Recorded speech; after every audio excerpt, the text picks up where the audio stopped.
Welcome, ladies and gents.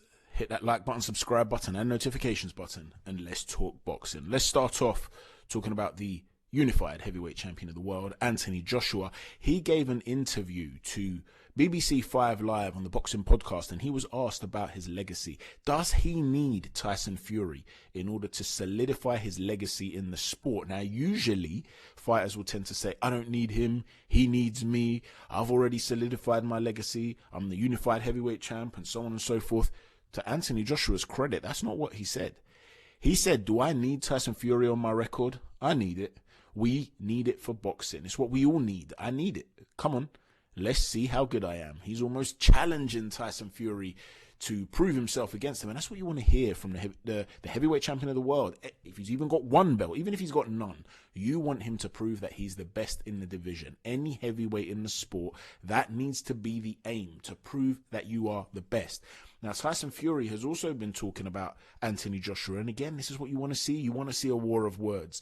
You want to see these two have each other in their eyesight, in their eye line, both targeting the other. He came out and he said, I have definitely encountered the true Anthony Joshua.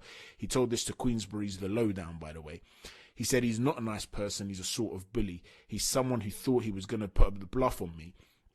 That's the type of person that he is. I once had the opportunity to see the real Femi. He phoned me up one day in a mood to say he was going to do this and that to me. It didn't fare too well for him, let's just say that. Just out of the blue, he decided to give me a call, a telling off call. I don't think he liked what he heard on the end of it. There'd be no telling me off anyway. I just told him the truth, and the truth always hurts. And this is the thing. You can say what you want about these two guys, but you want them to be having that beef. You want them to come face to face and up against each other and want to take each other's heads off and to take what the other one has. This is the point of boxing. And hopefully we get to see it, because as I've said of late, I haven't been too happy with what I've been hearing from Tyson Fury in terms of what he's planning to do. Now, do I believe he's afraid of Anthony Joshua? Of course not. Right? I don't believe either of these guys is afraid of the other, but I certainly agree with Anthony Joshua that he needs Tyson Fury, and guess what? Vice versa.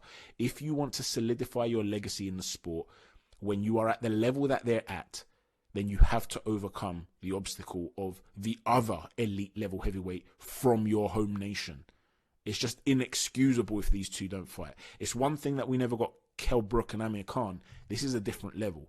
The sport will take a bitter blow if we don't see these two in their prime. So hopefully it's a fight we get to see. Now, moving on from that and to a rather contentious topic. As you're all aware by now, the Oscar Valdez against Robson Conceicao fight, in my opinion, was beyond controversial. There was only one winner. I didn't even think it was a particularly close fight. I thought Robson Conceicao won the fight comfortably, to be perfectly frank. And yet all three of the judges gave the fight to Oscar Valdez. Now, one of those judges, I mean, all the scorelines, in my opinion, were reprehensible, but one of them scored it 117 to 110. Now, that was Stephen Blea. Now, Stephen Blea is a Hall of Fame judge. He is very apologetic, and you've got to give him props for that. But he hasn't gone the whole hog, has he? Let's talk about this for a second. He came out and he said, I've watched the fight and thoroughly analysed it. The 117-110 score is not accurate and does not represent the actions in the ring.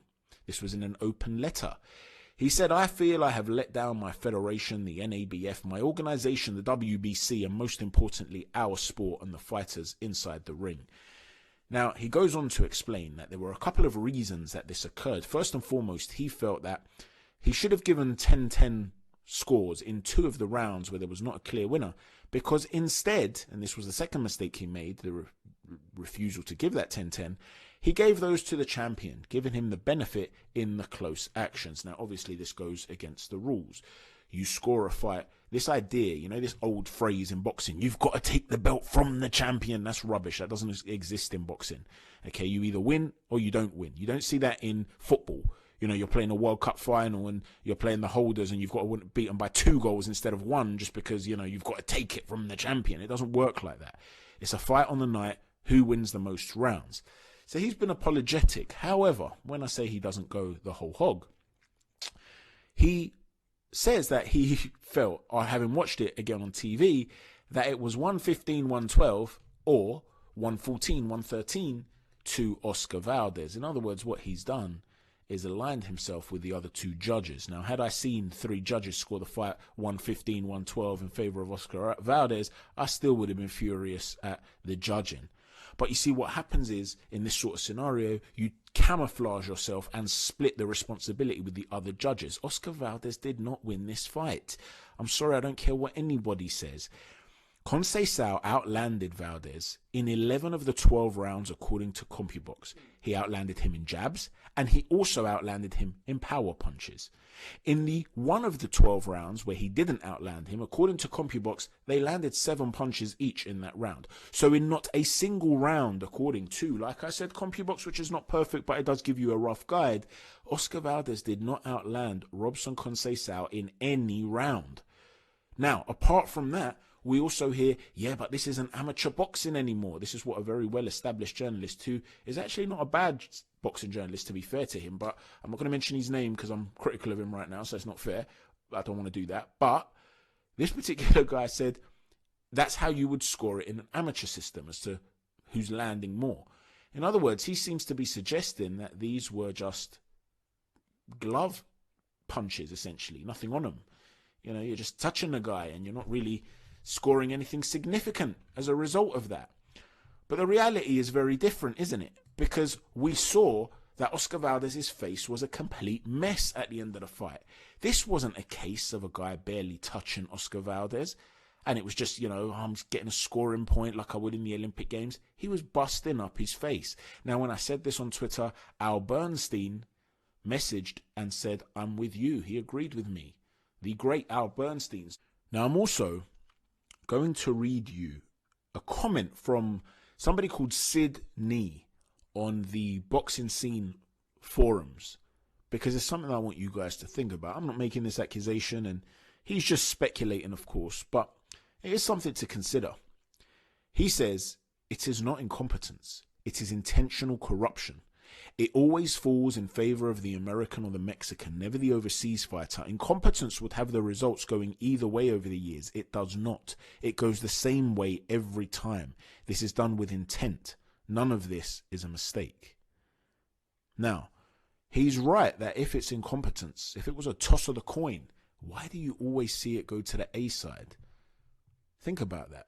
Is it just because the A side will tend to have the crowd on his side, and the crowd could influence? Stephen Blea also said that one of the problems was crowd noise and the influence of a loud crowd. Now, you might be asking, why is Anthony Joshua back on the screen? What does he have to do with this? Well, I'll tell you, Anthony Joshua recently gave an interview with Gary Neville, the England footballer, the former international footballer.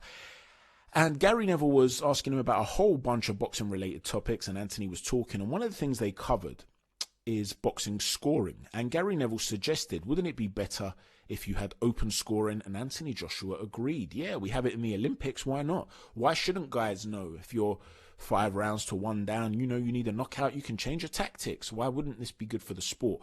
Well, what occurs here in this particular fight, in my opinion, tells you why it wouldn't be a good idea. Stephen Blea goes on to explain it was a loud crowd in favor of Valdez during the first rounds, and some of the actions that took place, he was in a corner where he had limited view and he couldn't quite see them. He couldn't quite see the punches landed by Conceicao because there was no crowd reaction, contrary to when Valdez landed. Now, we'll get to the limited view in a second, but the fact of the matter is, when you're talking about the crowd, imagine for a second that you've got a hometown fighter and he's fighting an away fighter. And the hometown fighter's a big favourite. He's a cash cow, and the stadium's full, and the crowd are raucous. And there are 5 or 6 rounds that are very, very close. But the judge edges 4 of those 6 rounds to the away fighter, the underdog. All of a sudden, the crowd's booing, they're furious, they're hurling abuse. You've got the promoter looking at the judge, shaking his head. What are you playing at? Perhaps you've got a pundit from the media, from the press. They've also got a dog in the fight, right? A lot of these fighters are aligned to TV channels. They're doing the same thing. You might have a former fighter who's a pundit, who's a friend of the guy who's actually in the ring. Maybe they used to train together. He's also looking at the judge saying, what on earth are you playing at? That pressure ramps up. So the next 4 or 5 rounds, if they're close, the judge might think, you know what? I think the away fighter's edging these, but I better give it to the home guy. and it begins to influence the judges. This is why scoring has to be kept a secret until the end. That's from a strictly professional perspective. But even if you take out the competitive aspect of it, just from the perspective of drama, we all want to know what's going to happen when the ring announcer is reading out the results at the end. It keeps you on the edge of your seat. You got those butterflies in your stomach. Has your guy won? Has he done enough? Is he the new champion? Whereas if you've got open scoring and after 6 rounds, your guy's 5-1 down, and you know he hasn't done enough in the latter part of the fight becomes pretty boring in some respects, especially if he's not a power puncher with a puncher's chance. It might become quite boring. You know the outcome. So from that sheer perspective, it also loses a lot of its razzmatazz, right? That's just my opinion anyway. Let me know what you think about that. But the other thing to mention as well is that, like I said, he was complaining about having restricted view. At one point, he says one of the cameramen comes across, I think on the ring apron, obviously, and almost stepped on his hand. You had somebody else that bumped him, knocked into him. You had the referee getting in the way at times. So when you have a judge who can't see clearly, this is a major problem. So is it time that the vantage point of a judge was changed? And what does that mean? Well, what that means essentially is that you would probably have to put each individual judge in an individual room watching the fight on a feed. Needless to say, you would not be able to have commentary because they could also be influenced. So they'd have to watch it. Now, one of the negatives of that is that you wouldn't have each judge seeing it from a different vantage point. And this is actually quite important because if fighter A throws a left hook on the blind side of one particular judge, he might be unsure. Did that left hook, that solid big left hook where I heard the sound, did that land on the ribs or did it land on the elbow? Now, one judge might be unsure, whereas the other two judges might have seen it. So he's not penalised for it. They don't miss out on it. Whereas if they're all watching on the same feed from the same angle, if it's on the blind side of them, none of them would see that left hook. So the fighter that lands it is essentially missing out on scoring with it. You see what I'm saying? Now, do you give an individual feed to each of them? I don't know how plausible that is or realistic that is. You know, not all boxing events are televised on the highest, pay-per-view platforms and stuff like that with all these amazing productions where loads of money's spent. So that's potentially a problem too. So what's the best way to go about it? Maybe you create a thing whereby they've got higher chairs like umpires in tennis. That way they're above the action and you can often see a lot more. Anybody that's been to York Hall and sat upstairs before will understand what I'm talking about. When you've got a higher vantage point, you can see quite a lot. The problem with that, of course, is that in big stadiums, you still have to be close by. If you've got 3 umpire chairs around the ring, you're going to be restricting the view of fans. So it's just not realistic. So what do? What is the best way forward for this? Do you just keep it the way it is and, just essentially be a little bit stricter on the way things are scored? Do you have, in my opinion, there needs to be a promotion and relegation type thing when it comes to referees. If there is something that is so off the mark, you need to essentially lose your position as an elite level referee. The problem is though, that can cause a problem in the sense that because referees are going to be afraid of coming up with a terrible scorecard, they're going to ensure that every fight is close, right? In the same way that the judges here, the one judge that's getting really criticised is 117, 110 judge. The other two, who in my opinion also turned in terrible cards of 115, 112, they've gotten away scot-free. So in future, you're going to see a lot more 115, 112s and 114, 113s because they're going to be afraid of being outliers, which again would destroy the sport if you're not scoring it fairly and you're just trying to cover your own back. So it's really difficult to know what the answer is for this. Let me know what you think. Now, moving on from that, let's talk about Teofimo Lopez and Vasyl Lomachenko. Teofimo Lopez has come out once again with another very controversial statement. He says he sees no point in having a rematch with Vasyl Lomachenko. He says, I think that moving forward, that's all it is. Keep moving forward. Everything happens for a reason. That's really it. I beat the man that everybody said was the man. When the going got tough, he backed off. So now it's all about staying forward on it. Well, here's the thing, Teo. You're talking about a legacy. You want to make a legacy. I agree you should always look to move forward. But like I've said before on this channel, you are talking about a guy who was the pound for pound, certainly top 3, most or many people's #1 pound-for-pound fighter in the world. You won in a close but fair points decision, whereby you started well and the opponent was getting to you late on. Yes, you had a strong last round, but prior to that, you were getting hit with big shots. Quite frankly, even if Teo won the fight, which I believe he did, like I've said before, you leave that arena not knowing who is the better fighter at lightweight. Who's better? We don't know. Teo got the better of him on the day, but who's better? Would he definitely beat Lomachenko in a rematch? And these are the sorts of rematches that make history. Is it a passing of the torch? Has the new guard overthrown and slain the old guard? Or was it just an off night for Vasyl Lomachenko? These are the questions that make history when they're answered. So I'm not sure why Teofimo Lopez is going down this route. Let me know. Is it because in the latter half of the fight, he felt that Lomachenko figured him out and he's concerned? Because it's a big money fight. So what is the logic of not going down that route for a rematch? I don't get it. Let me know what the logic is. The reason I bring this up, I'm not trying to pick on Tiafimo, of course, right? I just want people to understand that if we are going to get the best lightweights fighting each other, we need to be demanding that they actually fight each other. Because at the moment, we've got a stacked division and none of the fights seem to be happening. So what is going on here? Who's fighting who and when? It doesn't matter who your guy is. If you're confident that your guy, Teofimo Lopez, beats Vasyl Lomachenko, you should be demanding it so that there are no question marks. Because if he beats him again, then he starts to climb very high up on that pound-for-pound list. Because then it's no longer just a fluke. Nobody can accuse him of that. And the Lomachenko fans will have to accept that a new king has arisen permanently in that division. Maybe Loma can come again. Maybe he's too small. Maybe he has to go back down. Who knows? But there'll be no arguing. Teo is the man.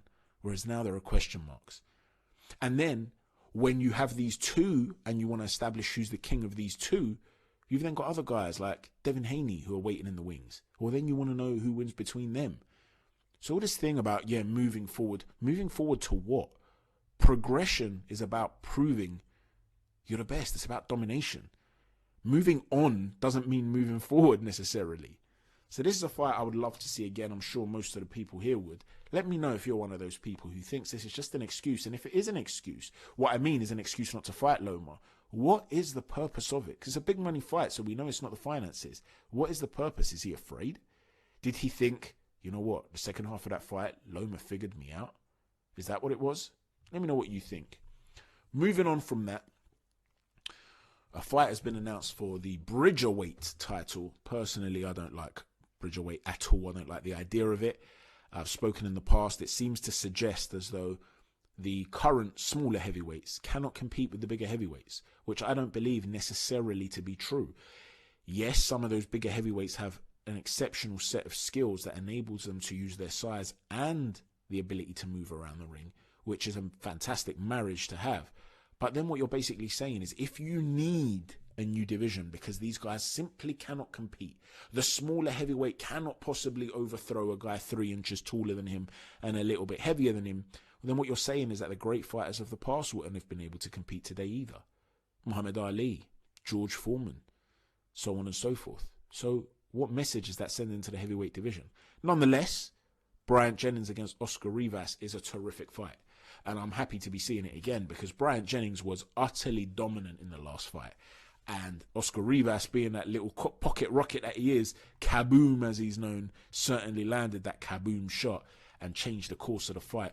But again, these are players or guys that could be players in the heavyweight scene. And I'd love to see that personally, but that's just me. Let me know if you disagree with me on that topic. Thank you for watching, ladies and gents. Let me know your opinion on all the things we've spoken about. Take care, chat to you soon, and God bless.